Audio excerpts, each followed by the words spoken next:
주님께서 그에게 말씀하셨다. 너는 저 성읍 가운데로 곧 예루살렘으로 두루 돌아다니면서 그 안에서 일어나는 모든 역겨운 일 때문에 슬퍼하고 신음하는 사람들의 이마에 표를 그려 놓아라. 또 그는 내가 듣는 앞에서 다른 사람들에게 말씀하셨다. 너희는 저 사람의 뒤를 따라 성읍 가운데로 돌아다니면서 사람들을 쳐서 죽여라. 불쌍히 여기지도 말고 가엾게 여기지도 말아라. 노인과 젊은이와 처녀와 어린아이와 부녀들을 다 죽여 없애라. 그러나 이마에 표가 있는 사람에게는 손을 대지 말아라. 너희는 이제 내 성소에서부터 시작하여라. 그러자 그들은 성전 안에 서 있던 장로들부터 죽이기 시작하였다. 에스겔 9장 4절에서 6절 말씀. 시편 37편에서 시인은 주님께서 사랑하시는 의인을 어떻게 대하시는지 잘 보여주고 있습니다. 37편의 마지막 39절과 40절입니다. 의인의 구원은 주님께로부터 오며 재난을 받을 때에 주님은 그들의 피난처가 되신다. 주님이 그들을 도우셔서 구원하여 주신다. 그들이 주님을 피난처로 삼았기에 그들을 악한 자들에게서 건져내셔서 구원하여 주신다. 하나님은 의로운 사람들을 향해 온 세상에 재난이 올 때에 주님은 그들의 피난처가 되어주시고 건져주신다라고 말씀하고 계십니다. 이 아름다운 고백이 우리에게 언제나 커다란 은혜와 위로를 줍니다. 그런데 하나님이 의로운 사람들을 지키신다고 할 때에 이 지키심이란 무엇일까요? 무엇으로부터 어떻게 지키신다는 말씀일까요? 하나님께서 의로운 사람에게 세상의 환난을 모두 면케해 주신다는 말일까? 세상의 악한 사람으로부터 마치 결계를 쳐주시듯 지켜주신다는 뜻일까? 고통에서 건져주신다는 뜻일까? 하나님은 의로운 사람들을 이렇게 대하시는 분일까? 우리는 생각하게 됩니다. 물론 우리는 의로운 사람들이라고 해서 환난이 피해가지 않음을 그리 어렵지 않게 믿고 있습니다. 믿는 사람들도 어려움을 당할 수 있고 시험에 빠질 수 있다고 우리는 생각합니다. 그것이 세상의 이치라고 믿는 데에 있어서 어떤 신앙적 저항감이 발생하지는 않습니다.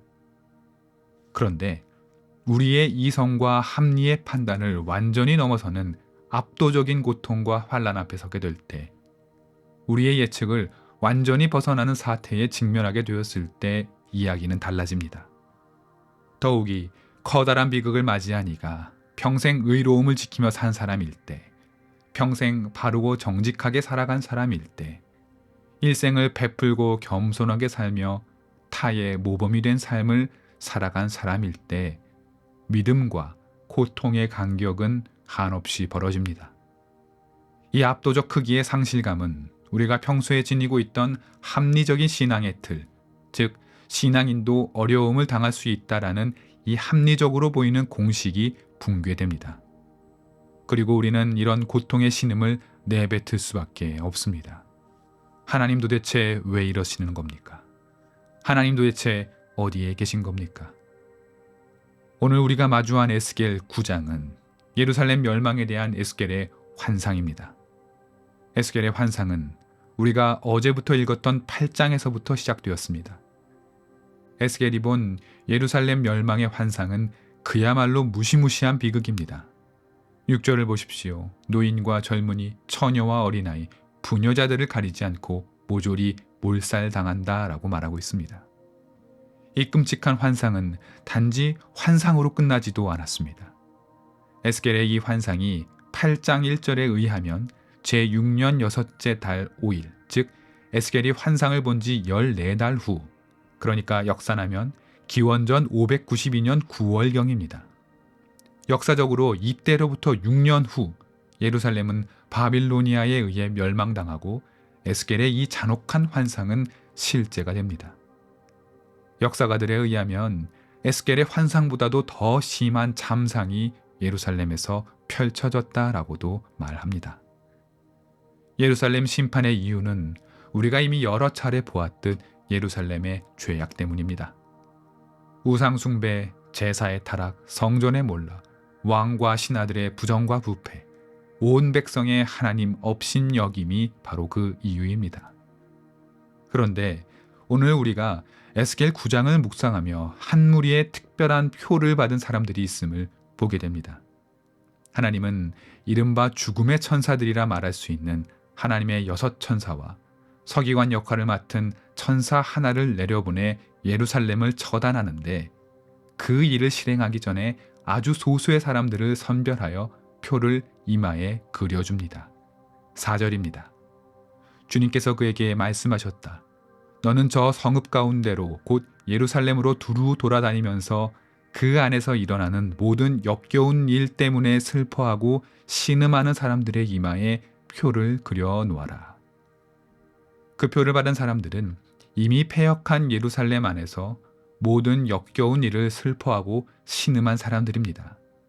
다시 말해 예루살렘 죄악에 가담하지 않고 의로움을 지켜낸 소수의 사람들, 의로운 사람들입니다.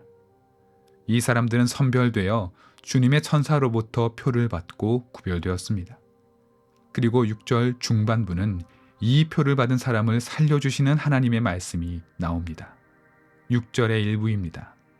노인과 젊은이와 처녀와 어린아이와 부녀들을 다 죽여 없애라. 그러나 이마에 표가 있는 사람에게는 손을 대지 말아라. 그러면 우리는 생각합니다. 아, 이 사람들은 의로움을 지켰기 때문에 구원받았겠구나. 이 사람들은 이 끔찍한 참상의 비극에서 비켜나게 되었구나. 참으로 다행이다. 우리도 죄 가득한 이 세상에서 의로움을 지킴으로 구원을 받아야겠다라고 생각이 들 수 있습니다. 그러나 여러분, 의로웠기 때문에 이마에 표를 받아 이 끔찍한 참상을 간신히 피한 이들을 향해 우리는 이들이 구원을 받았다거나 복을 받았다고 말할 수 있을까요? 살아남은 이들은 복과 은혜를 입은 것일까요? 그렇지 않습니다. 이들은 목숨을 부지함으로 자기 두 눈으로 자기가 사랑하는 모든 세상이 끔찍한 최후를 맞이하는 것을 목격한 사람들이 됩니다. 자기들의 집이 무너지고 가족이 죽임을 당하고 사랑하는 이가 끔찍히 살해당하고 친구들과 이웃들이 적군의 칼에 찢기는 장면을 목격한 사람들입니다. 이들이 지켜본 사람들 대부분은 평범한 사람들인지 모릅니다. 죄가 있다 말할 수 없는 어린아이들도 있었을 것입니다. 표를 받은 이들은 죽지는 않았지만 그들은 죽음보다 더 큰 고통을 목도한 사람들입니다.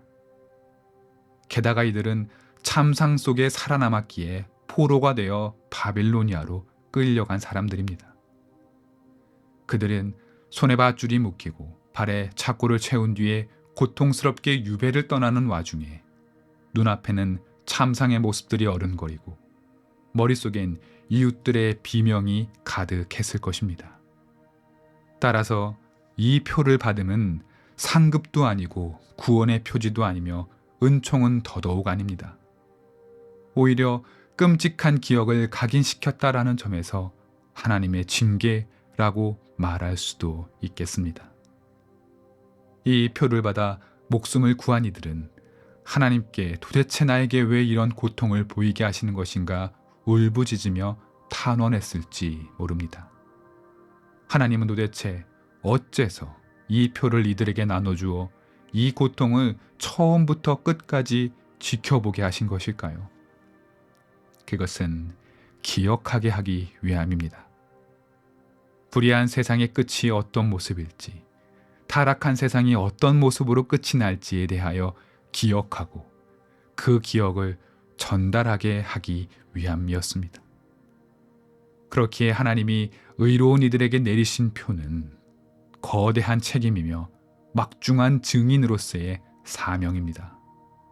이들은 평생을 살아가며 죄에 대한 하나님의 심판이 얼마나 무서운지 기억해야 할 책임을 맡은 자들이 되었습니다.